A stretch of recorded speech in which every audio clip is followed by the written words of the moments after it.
Assalamualaikum warahmatullahi wabarakatuh. Alhamdulillahirabbil alamin wa bihi nasta'in ala muriyawaddin. Shalatu wassalamu asrofil anbiya'i wal mursalin sayyidina wa maulana Muhammadin wa ala alihi washabihi ajmain. Rabbi shrah li sadri wa yassir li amri wahlul 'uqdatam min lisani yafqahu qawli, amma ba'du. Alhamdulillah, pertama-tama mari kita panjatkan puji syukur kehadirat Allah Subhanahu wa taala sehingga pada malam hari ini, di saat ini kita semua bisa berkumpul di masjid tercinta kita, Masjid Al-Hakim, untuk bersama-sama melaksanakan sholat isya berjamaah, sholat tarawih berjamaah, dan insya Allah dilanjut dengan sholat witir berjamaah. Shalawat dan salam tidak lupa kita sampaikan kepada junjungan kita Nabi besar Muhammad Sallallahu Alaihi Wasallam, serta seluruh kerabat, sahabat, dan umatnya. Mudah-mudahan kita termasuk umat beliau yang dapat syafaat beliau di yaumil akhir nanti. Amin amin ya rabbal alamin. Untuk malam ini saya mencoba mengambil tema tentang 3 fase yang dilalui dalam bulan suci Ramadan. Jadi tema ini saya rasa lebih untuk meningkatkan ini ya, jadi ketakwaan serta konsistensi kita terhadap pelaksanaan ibadah di bulan suci Ramadan, karena dari hari ke hari tentunya perjuangan semakin berat, godaan juga semakin berat dan banyak, tapi mudah-mudahan kita semua yang berada di masjid ini selalu senantiasa dalam ridha Allah, lindungan Allah Subhanahu wa taala, sehingga kita bisa melalui bulan Ramadan dengan baik. Amin amin ya rabbal alamin.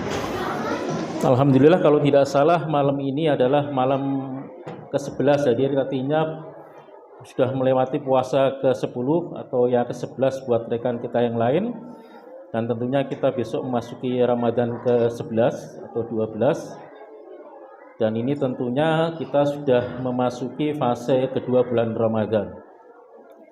Jadi dalam salah satu hadis yang sering digunakan terkait pembagian keutamaan bulan Ramadan menjadi 3 adalah bulan Ramadan awalnya rahmat, pertengahannya maghfirah, dan akhirnya pembebasan dari api neraka.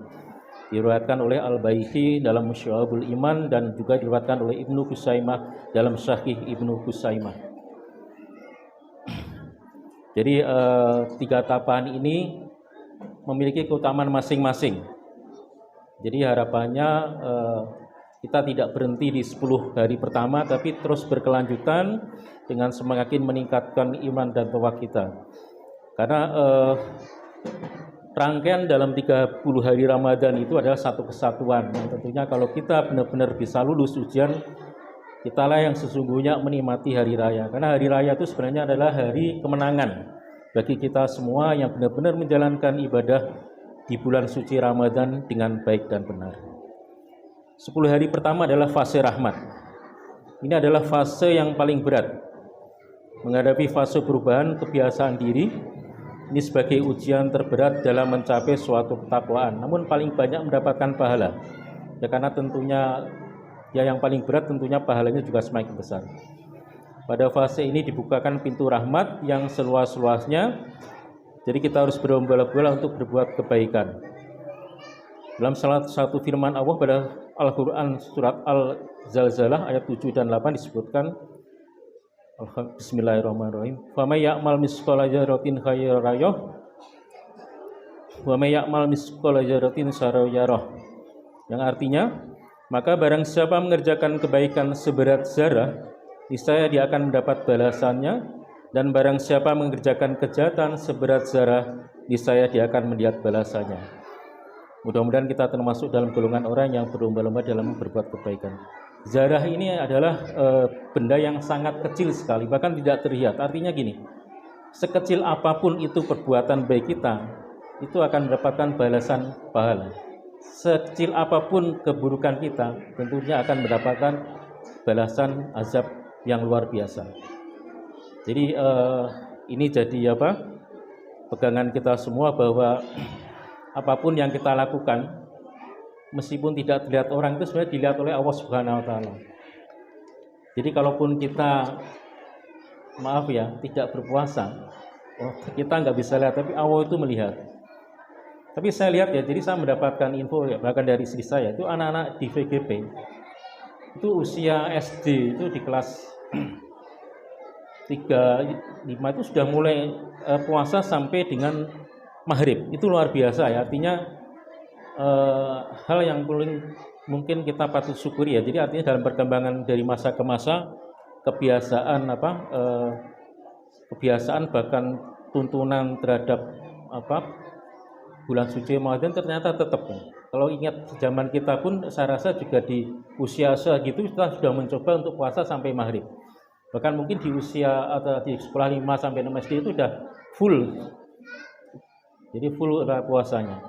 Alhamdulillah ya. Jadi di satu sisi kita melihat bahwa ada generasi yang memang dia benar-benar menjalankan ibadah ya. Tapi di sisi lain tentunya kita juga banyak melihat kekurangan ya. Kalau saya juga sepanjang saya kerja, sepanjang jalan, sepanjang area kantor pun itu mohon maaf ya. Jadi orang dewasa pun itu sudah puasa itu bukan lagi sesuatu yang tertutup banyak orang tahu. Jadi kita pun itu tahu gitu. Jadi mudah-mudahan yang ditampilkan kepada kita itu semoga perlahan-lahan akan terkikis ya. Jadi ini mudah-mudahan tidak mempengaruhi generasi-generasi muda untuk tetap bisa istiqomah dalam menegakkan ajaran Islam. Di 10 hari pertama puasa ini tentunya ya kita perlu adaptasi yang berat ya, seperti siklus kita bangun tidur. Jadi mungkin kita bangun jam 3, kita mulai dengan sholat tahajud, dilanjut dengan kita membaca Al-Quran, dilanjut dengan sahur, subuh dan lain sebagainya, siang dengan duha. Jadi ini siklus ini mempengaruhi perubahan baik di fisik kita maupun di mental kita. Tapi yang mudah-mudahan sebenarnya ini kan ibadah ya, artinya pasti baliknya. Jadi yang kita dapat juga hal yang positif.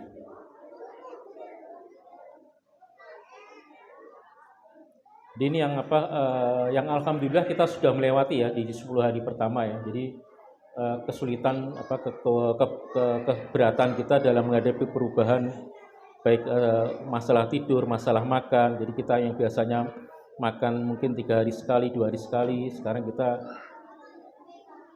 2 kali dalam sehari. Sekarang kita rubah makan itu di subuh terus di habis maghrib. Jadi ini yang dirasa berat di 10 hari pertama. Terus untuk yang 10 hari kedua adalah fase mahfirah, ampunan. Nabi Muhammad SAW menyampaikan di 10 hari kedua Ramadan supaya kita mengejar ampunan dari Allah Subhanahu wa taala. Mahfirah diberikan khusus di waktu tersebut demi keselamatan orang yang berpuasa dari dosa-dosa yang telah dilakukan sebagai bentuk kasih sayang Allah Subhanahu wa taala. Maka sungguh merugi kepada mereka yang hingga memasuki sisa waktu terakhir di 10 hari kedua Ramadan tidak memiliki keinginan kuat menyambut tawaran Allah Subhanahu wa taala. Hal ini terangkan dalam surat Al-Imran ayat 133 yang berbunyi Bismillahirrahmanirrahim. Wa syai'u illa maghfiratin mir rabbikum wa jannatin ardhuhas samawati wal ardu uiddat lil muttaqin, yang artinya bersegeralah menuju ampunan dari Tuhanmu dan surga yang luasnya seperti langit dan bumi yang disediakan untuk orang-orang yang bertakwa. Jadi insyaallah nanti di 10 hari yang berikutnya, jadi mulai besok kita semakin banyak mengejar ampunan ya kepada Allah Subhanahu wa taala, karena memang ini adalah fase pengampunan. Jadi apa yang telah kita lakukan selama ini kita coba kita dekatkan lebih dekat lagi kepada Allah Subhanahu wa taala untuk minta ampunan.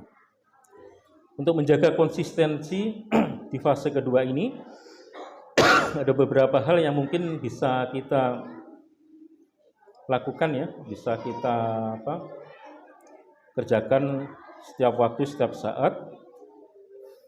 Yang pertama adalah tentunya menjaga kedekatan kepada Allah Subhanahu wa taala dengan meningkatkan sholat kita ya. Jadi mungkin selama ini kita terbatas di sholat wajib, mungkin dengan sholat sunnahnya juga terbatas, kita tingkatkan. Mungkin di sholat malamnya kita perbanyak jenis sholatnya, sholat siangnya, terus sholat sunnah lainnya juga kita tingkatkan. Kedua, terus beristighfar kepada Allah sebagai amaliyah wajib di Ramadan. Jadi kita selalu dalam setiap kesempatan, bahkan dengan naik motor atau angkutan umum pun kita bisa beristighfar, berdoa terus mengucap. Kadang naik motor pun kita selain istighfar juga membaca doa-doa yang lain. Jadi dimanapun itu sebenarnya bisa ya. Jadi fleksibel, karena Allah pasti mendengar. Yang ketiga adalah mengkhatamkan Al-Quran. Jadi membaca Al-Quran dimanapun ya. Jadi di masjid bisa, di rumah, di kantor, bahkan di sepanjang perjalanan itu, di kereta, di KRL itu bisa sambil membaca Al-Quran. Jadi mengkhatamkan Al-Quran. Keempat adalah bersedekah. Jadi berinfak dimanapun. Kalau yang sekarang juga mungkin takjil itu salah satu bentuk sedekah kita. Jadi itu karena sedekah itu adalah yang paling disukai ya. Jadi artinya salah satu yang menyelamatkan kita nanti di yaumil akhir. Yang kelima adalah bermunajat kepada Allah Subhanahu wa taala dan bertaubat kepada Allah Subhanahu wa taala.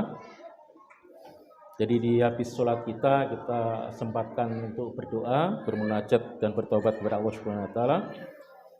Dan yang terakhir adalah menguatkan hati dengan melafazkan la haula wala quwata illa billahil azizil azim. Jadi ini beberapa langkah, mungkin beberapa cara yang kita bisa lakukan di fase kedua agar kita bisa menjaga konsistensi iman kita, konsistensi ibadah kita selama bulan suci Ramadan. Jadi karena habis fase 2 tentunya akan ada fase yang ketiga, fase berikutnya. Itu pun juga masih sekitar 10 atau 9 hari ya, sebelum menuju hari kemenangan. Untuk fase ketiga adalah fase pembebasan dari api neraka. 10 hari terakhir merupakan penutupan bulan Ramadan. Sedangkan amal perbuatan itu tergantung pada penutupannya atau akhirnya. 10 akhir Ramadan merupakan pamungkas bulan Ramadan, sehingga hendaknya setiap manusia mengakhiri Ramadan dengan kebaikan, yaitu dengan mencurahkan daya dan upaya untuk meningkatkan amaliyah ibadah di sepanjang 10 hari akhir Ramadan. Dalam 10 hari akhir Ramadan ini juga diduga turunnya Lailatul Qadar. Jadi Lailatul Qadar adalah malam yang diyakini memiliki banyak kemuliaan, lebih baik dibandingkan malam yang lainnya. Jadi ini adalah urutan dari fase dalam Ramadan yang tentunya setiap fase memiliki keutamaan masing-masing yang memberikan kita sebenarnya spirit dari awal sampai akhir bahwa ada yang 7. Jadi fase pertama itu tujuannya apa, fase kedua tujuannya apa, dan fase yang ketiga itu tujuannya apa. Yang pada intinya adalah ketika kita menyelesaikan bulan suci Ramadan adalah kita kembali menjadi suci. Jadi suci dalam pengertian ya segala tingkah laku kita semoga menjadi lebih baik. Terus setiap kegiatan ibadah kita juga meningkat. Dan ini kita harapkan juga tidak berhenti di bulan suci Ramadan. Artinya bulan suci Ramadan sebagai bulan penggodokan kita untuk bulan-bulan berikutnya. Jadi ketika kita diuji di bulan yang Ramadan yang sulit ini, akan terasa mudah di bulan berikutnya bagi kita yang tetap memiliki ketakwaan dan keimanan. Karena apapun itu, setiap kegiatan yang terkait dengan Ramadan itu sebenarnya juga kita lakukan sehari-hari gitu. Cuma suasananya bikin kita merasa berbeda dan lebih bersemangat. Jadi harapannya adalah meskipun tidak bulan Ramadan lagi, nantinya kegiatan ibadah kita, baik sholat fardu dan lain sebagainya, itu tetap terjaga. Amin ya rabbal alamin. Dan di bulan Ramadan ini tentunya, terutama di fase kedua adalah